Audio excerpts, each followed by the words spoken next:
قل هذه سبيلي أدعو إلى الله. Assalamualaikum warahmatullahi wabarakatuh. Alhamdulillah, salatu wassalamu ala rasulillah, amma ba'd.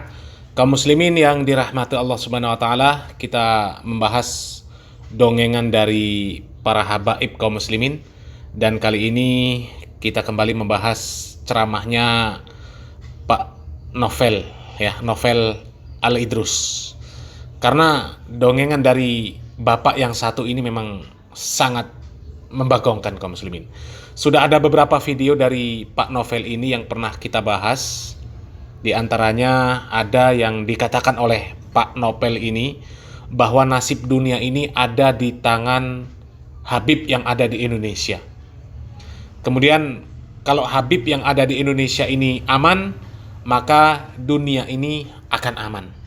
Akan tetapi apabila Habib yang ada di Indonesia ini tidak aman, maka dunia ini juga tidak akan aman.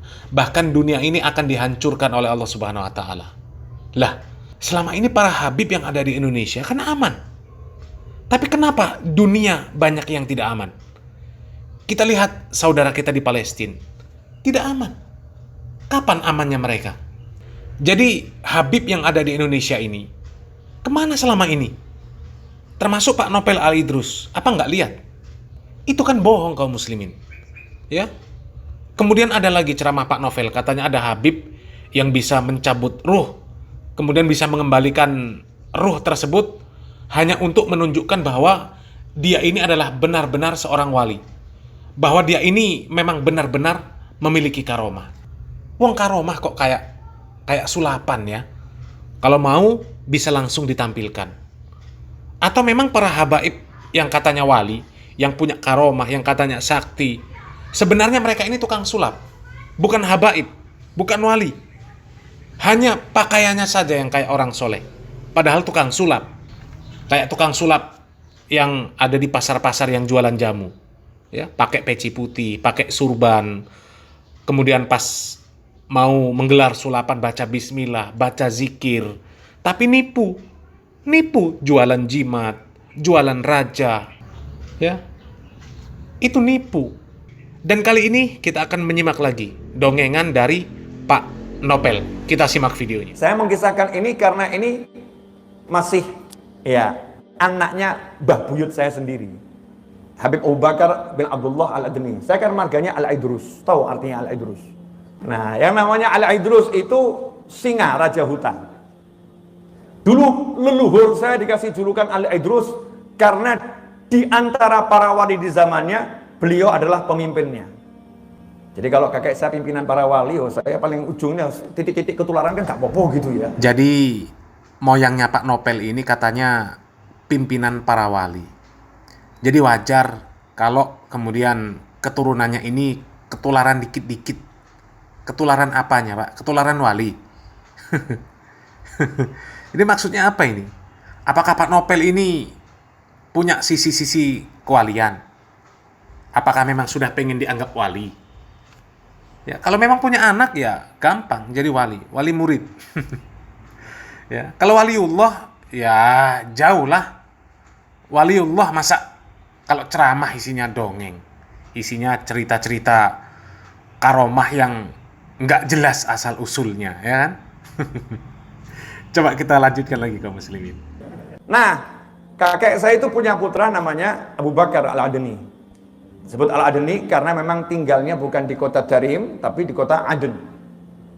Punya murid dari kota Tarim, muridnya kangen, disuruh berangkat sana ke Aden, temui gurunya. Ketika ketemu gurunya, sama gurunya nggak boleh pulang. Dah di sini saja. Nah, muridnya nggak boleh pulang, nurut. Sampai datang bulan suci Ramadan, kangen sama keluarganya di kota Tarim. Jaraknya hampir 1000 kilo itu. Kangen, kata gurunya, enggak, Ramadan di sini saja, nurut lagi. Malam hari raya sama gurunya diajak lihat jendela. Nih, jendela rumah. Yuk buka yuk. Tuh rumahmu. Tiba-tiba di luar jendela itu yang kelihatan rumahnya yang di kota Tarim. Waduh, sakti. Ini sudah kayak cerita apa ya? Cerita pintu ajaib Doraemon kaum muslimin. Ya. Atau jangan-jangan cerita karomah para habaib yang ajaib-ajaib itu ngambil dari cerita-cerita yang ada di TV kaum muslimin. Kayak cerita Doraemon misalnya kan, atau cerita-cerita yang lain, yang sakti-sakti. Atau justru cerita-cerita kesaktian yang ada di televisi seperti cerita Doraemon tersebut itu naskahnya nyolong dari kitab-kitab para habaib. Dan jangan-jangan nanti kisah-kisah seperti Doraemon itu bisa menjadi sengketa antara habaib dan rumah produksinya. Kan jadi seru kaum muslimin ya. Perselisihan antara habaib dengan rumah produksi film kartun. Kan lucu jadinya kaum muslimin ya. Memang dongengan para habaib itu memang lucu-lucu kaum muslimin, lucu dan menggelikan ya. Karomahnya itu sudah kayak apa ya? Kayak sesuatu yang diberikan oleh Allah Subhanahu wa taala kemudian bisa dipakai kapanpun mereka mau. Padahal para nabi itu ketika diberikan mukjizat oleh Allah Subhanahu wa taala, yang mukjizat tersebut berupa kejadian yang ajaib, itu bukan seperti kisah dongeng Habib yang mukjizat tersebut atau karomah tersebut itu bisa dikeluarkan kapan mereka mau. Tidak seperti itu. Itu mukjizat padahal.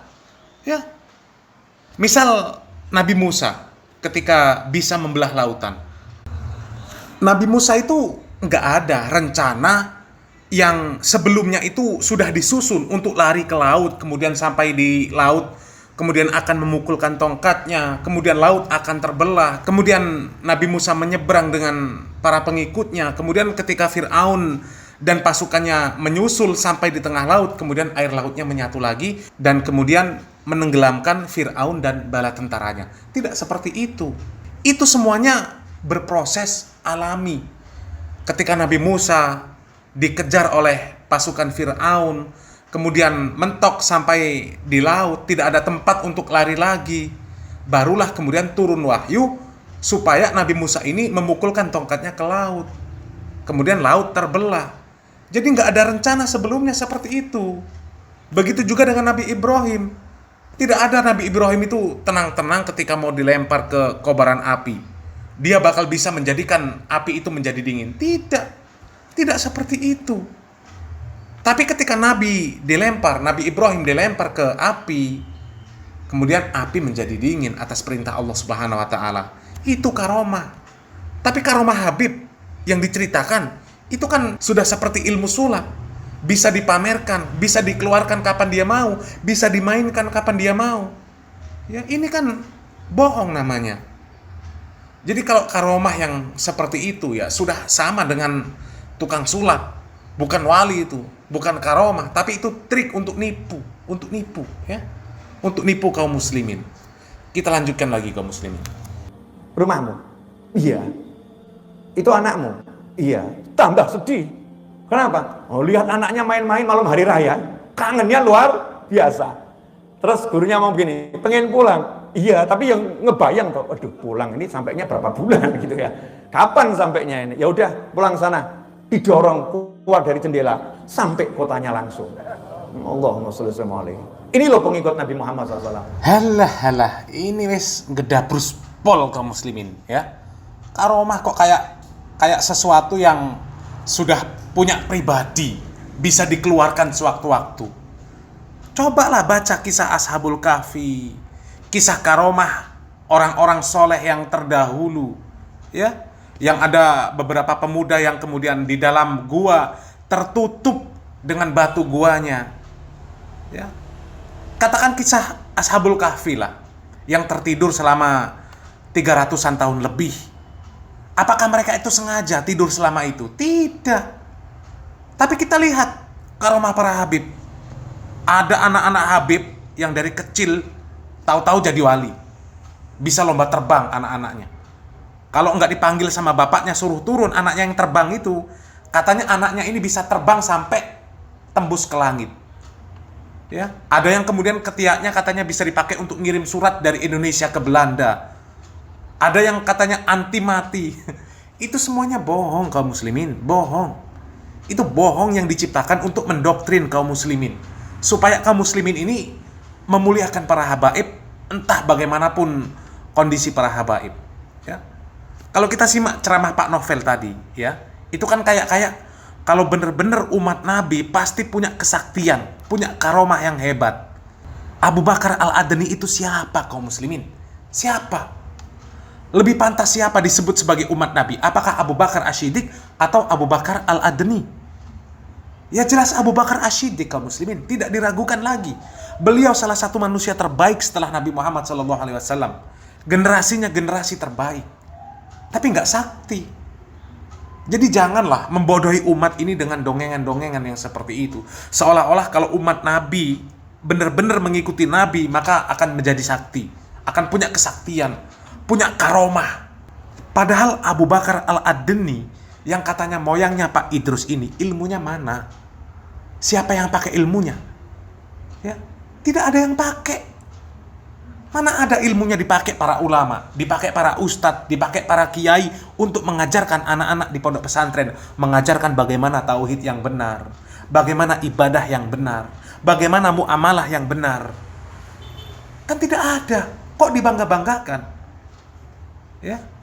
Jadi dari ceramah-ceramah para habaib itu semakin jelas bahwa ceramah para habaib itu isinya cuma framing, isinya cuma doktrin, supaya mereka ini dielu-elukan, dianggap wali, disucikan, dimuliakan.